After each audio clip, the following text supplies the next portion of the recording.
Samantala, ilang parokyano ng Santa Teresita Parish sa Angeles City nagbihis alas Santo. Tunghayan sa report.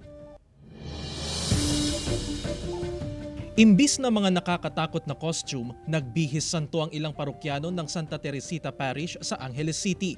May nagbihis bilang Mother Teresa of Calcutta, San Pedro Calungsod, San Diego, St. Francis of Assisi, St. Scholastica at marami pang iba. Ayon sa kura paroko ng simbahan, ginagawa nila ito bilang kanilang bersyon ng Halloween na kung tawagin ay Communio Sanctorum o Communion of Saints na layong turuan ng mga kabataan at mas makilala pa ang kwento ng mga santo sa Biblia. Ilang bata rin ang nagbihis santo sa San Nicolas, Ilocos Norte. Pumarada sila sa kalsada na may saliw ng tugtog na paindak ang mga traffic enforcer. Matapos ang parada, dumiretso ang mga bata sa simbahan.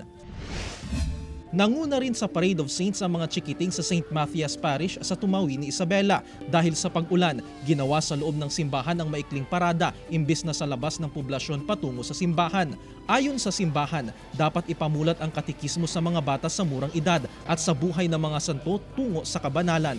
Jeric Pasilyao, 1 North Central Luzon.